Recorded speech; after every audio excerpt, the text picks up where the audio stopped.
Help करेंगे। धन्यवाद धन्यवाद धन्यवाद धन्यवाद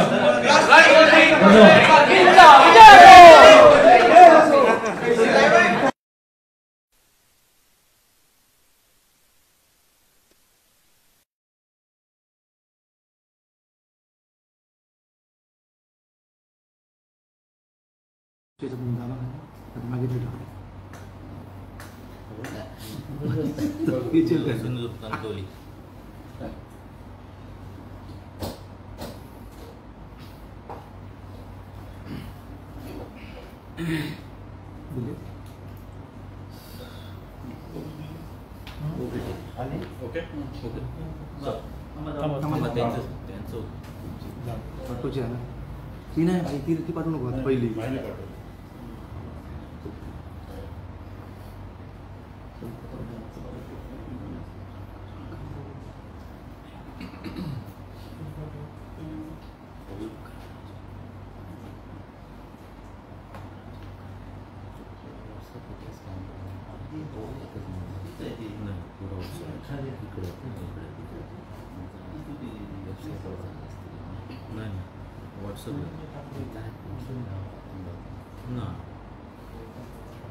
दोन्हीकडे चालू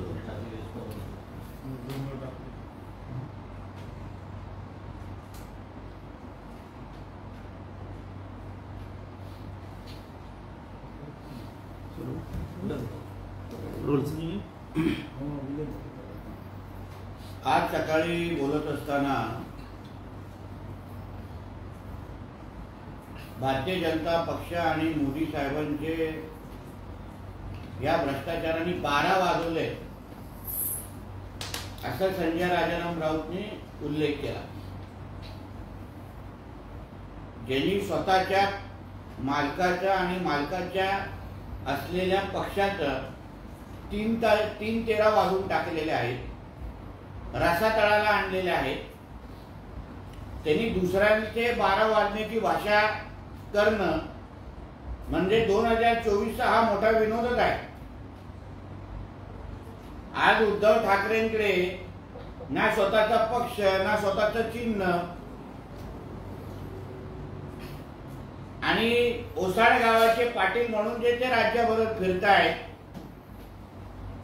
आणि त्यांचे 3-13 वाजवणारा हा भांडुपचा देवानंद यांनी दुसऱ्यांचे 12 वाजवण्याचे उल्लेख करूच नये। आणि मोदी साहेबांच्या बद्दल बोलत असताना उद्धव ठाकरे आणि राहुल गांधी कसे घराघरापर्यंत पोहोचणार आहेत आणि भ्रष्टाचाराच्या बद्दल मोदी साहेबांवर आरोप करणं, ज्याचा स्वतःचं कुटुंब खिचडी घोटाळ्यामध्ये किंवा गरिबांची खिचडी खाण्यामध्ये त्यांच्यावर आरोप आहे। कोविडच्या मध्ये झालेल्या भ्रष्टाचारामध्ये ह्याचा मालक आणि त्याचा मुलगा कधीही जेलमध्ये जाऊ शकतात। केजरीवाल भाग 2 हा महाराष्ट्रामध्ये चित्रपट रिलीज होऊ शकतो। तो मोदी साहेबांवर आणि भारतीय जनता पक्षावर भ्रष्टाचाराचा आरोप करणं हे म्हणजे फार मोठं हास्यास्पद आहे। भ्रष्टाचार सोडून ज्या उद्धव ठाकरेंनी आजपर्यंत स्वतःचं फोन बिल भरलं नसेल, मोबाईलचं बिल भरलं नसेल, स्वतःच्या पैशांनी गाडी घेतली नसेल, यांचं पूर्ण आयुष्य भ्रष्टाचाराच्याच पैशांनी बरबटलेलं आहे। हे जेव्हा दुसऱ्यांवर भ्रष्टाचाराचे आरोप करतात तर त्यांना हे कळत नाही की लोक त्यांच्यावर हसत असतात। या संजय राजाराम राऊत बद्दल मी काही आठवड्या अगोदर एका व्यंकटेश उप्पर नावाच्या व्यक्तीला गायब करण्याचा आरोप केलेला। तो व्यक्ती आज पण गायब आहे आणि कालच वकोला पोलीस स्टेशन मध्ये त्याच्याबद्दलची मिसिंग कंप्लेंट डॉक्टर सपना पाटकरनी तिथे नोंदवलेली आहे, दाखल केलेली आहे. माणसांना गायब करणं, महिलांना शिव्या घालणारा, हे अशा चारित्र्याचा माणूस जेव्हा आमच्या पंतप्रधानांवर, भारतीय जनता पक्षावर जेव्हा आरोप करतो तेव्हा लोक याच्या शब्दावर कुठेही विश्वास ठेवणार नाही. मनसुख हिरेन, सुशांत सिंग राजपूत, दिशा सालियान, आता हा व्यंकटेश उप्पर, अशा किती लोकांच्या कदाचित खुनाची यांचे हात बरबटलेले आहेत. भ्रष्टाचाराच्या पैशाने हे यांचे आयुष्य जगतात. ते जेव्हा मोदी साहेबांसारख्या स्वच्छ चारित्र्याच्या व्यक्तीवर, ज्यांनी गेली 10 वर्ष त्यांच्यावर एक भ्रष्टाचाराचा आरोप हे कोणी करू शकले नाही. बाकी हे सगळेचे सगळे बेलवर बाहेर आहेत. राहुल गांधी सकट सगळे, गांधी कुटुंबीय सकट हे सगळं बेलवर बाहेर असणारे लोकांनी मोदी साहेबांवर आरोप करण्याची हिंमत करू नये, एवढं त्या निमित्ताने सांगितलं.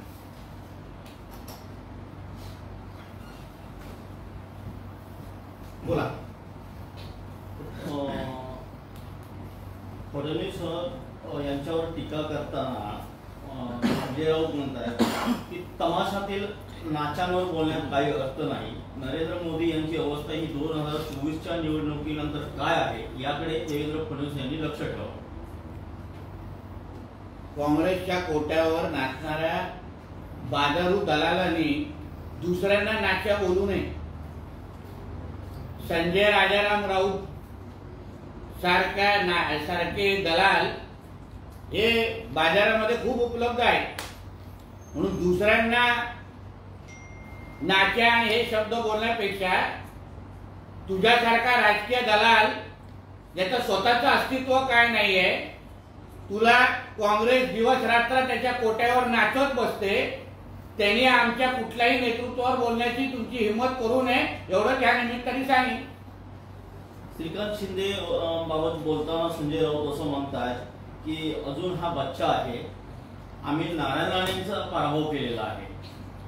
त्याचं उत्तर आम्ही 4 जूनला देऊ ना, कशाला चिंता करताय. कोण कोणाचा पराभव केलं आणि कोणी कसा वचपा काढला त्या पराभवाचा, आणि तुझ्या ढोंगणात खराच अगर दम असेल तर ईशान्य मुंबईची सीट लढून दाखव. आम्ही मैदानात उतरतो तरी, आम्ही मातीत लोळतो तरी, आम्ही लोकांच्या विरुद्ध उभं राहण्याची हिंमत तरी करतो. तुझ्यासारख्या पळपुटे नाही आम्ही, शेपूट घालून दुसऱ्यांवर दुसरा आरोप करायचा.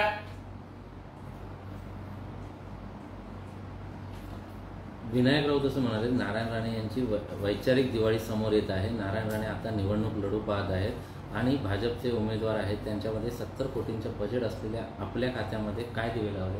70,000 कोटी 70,000 कोटींचं काय दिवे लावले? सिंधुदुर्गामध्ये काय दिले? सिंधुदुर्गमध्ये काय दिले काय नाही दिलेचा हिशोब मी विनायक राऊतांना सांगेन. तुम्ही एकटे आरोप करू नका.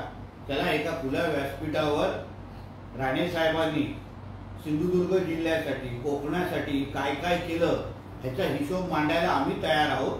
तुम्ही तुमच्या 10 वर्षामध्ये कुठे दिवे लावले, कुठे हायमास लावले आणि किती विकास कामांना तुमच्या पत्रावर विरोध केला, त्या पत्राचं आता आम्ही प्रदर्शनच सिंधुदुर्गामध्ये आणि रत्नागिरीमध्ये लावणार आहे. किती रस्त्यांना अडवण्याचं, विकास निधी अडवण्याचं काम याच विनायक राऊतांनी स्वतःच्या पत्रावर केलेलं आहे. म्हणून प्रकल्पांचा विरोध करणारे, विकास निधीचा विरोध करणाऱ्याने ना राणे साहेबांवर बोलण्याची हिंमत करू नये. विकासावर चर्चा करू. आम्ही किती केलाय आणि तुम्ही किती विकासाला विरोध केलाय, त्याला खुल्या व्यासपीठावर चर्चा करू.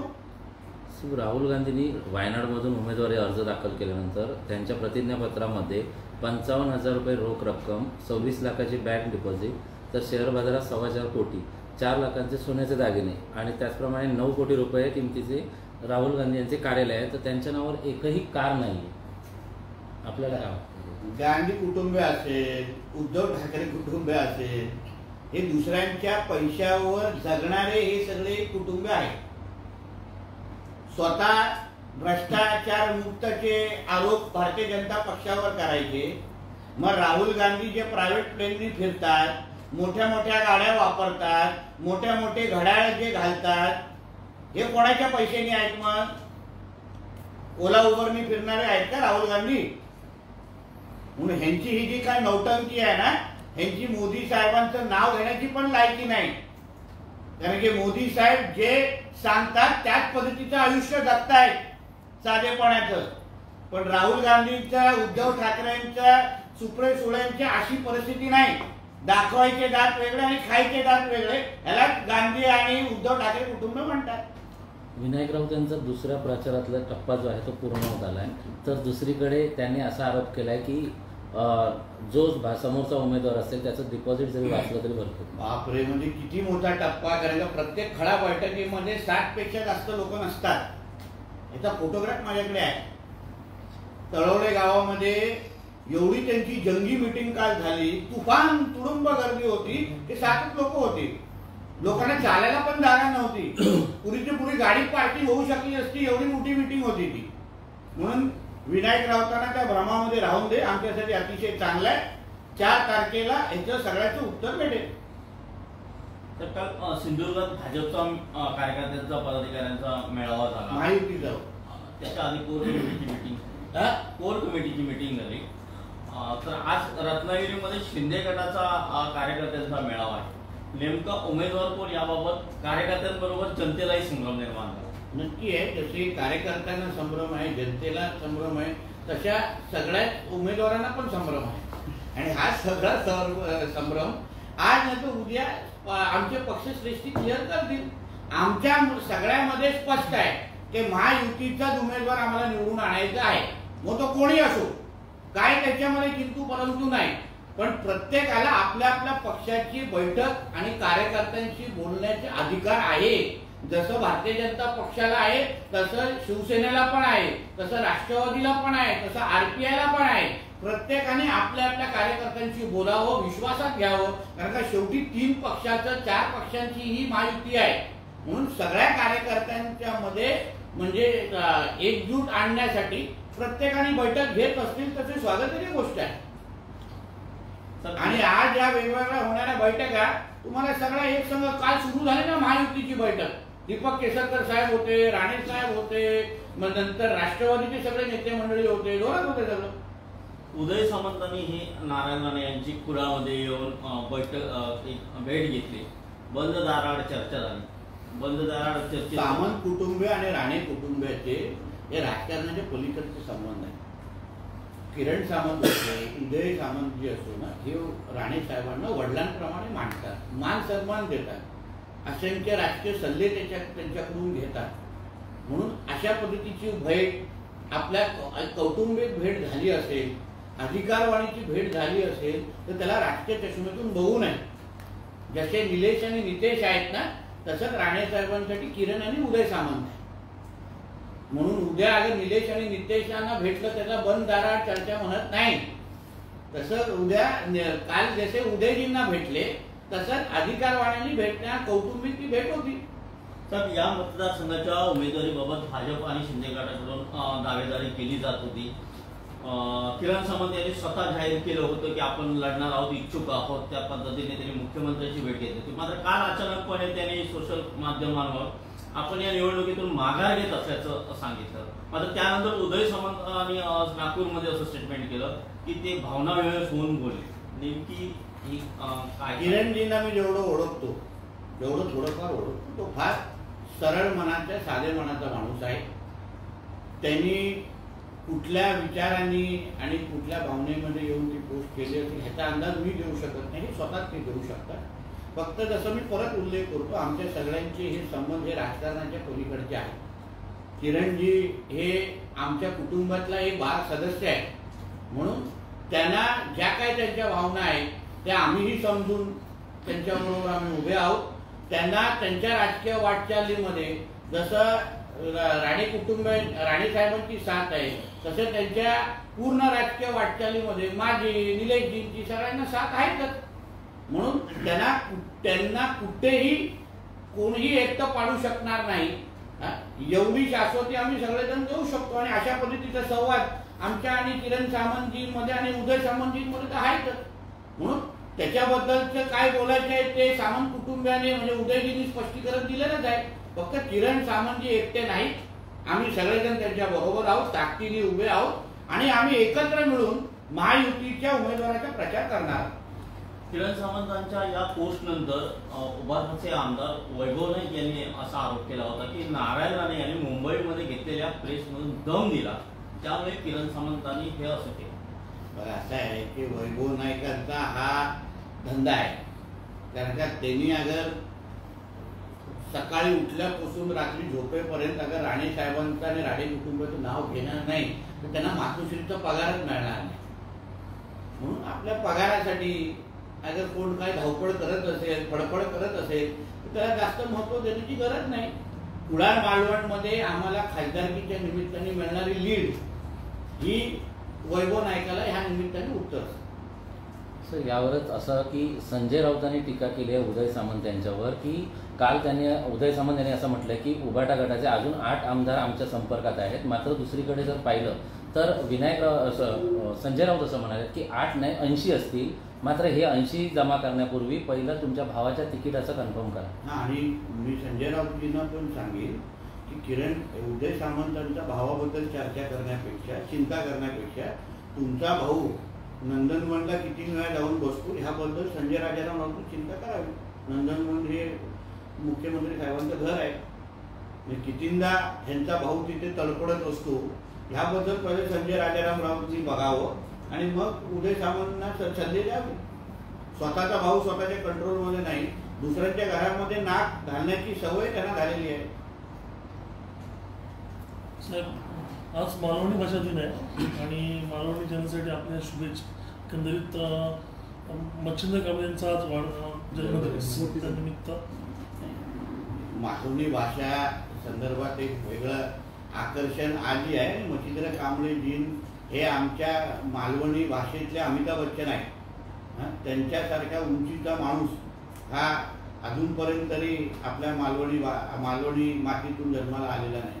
म्हणून त्यांच्या सगळ्या एकंदरीत कारकिर्दीबद्दल भावी पिढीला त्यांच्याकडून प्रेरणा मिळावी म्हणून त्यांच्या बाबतीचे कुठले ना कुठले तरी त्यांचे विचार, त्यांची कामं, त्यांची नाटकं पुढे कसे घेऊन जाऊ शकतो या संदर्भात आमच्या डोक्यामध्ये काही विचार आहेत ते येणाऱ्या कालावधीमध्ये तुमच्या समोर आणू. काल आदित्य ठाकरेंनी अशी टीका केली की भाजपला मुंबईत उमेदवार मिळत नाहीये आणि ते असं म्हणतायत की आम्ही शिवसेनेबरोबर असताना त्यांना भाजपला टेन्शन नव्हतं.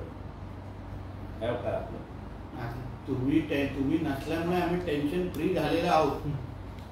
कारण का असे खुनी, बलात्कार, गँग रेप करणारे आरोपी हे आमच्या बरोबर नसल्यामुळे भारतीय जनता पक्षाला मुंबईमध्ये फार मोठं यश मिळणार आहे. म्हणून आदित्य ठाकरे सारखा बरबटलेला आणि गँगरेपच्या आरोपींनी भारतीय जनता पक्षावर बोलण्याची हिंमत करू नये.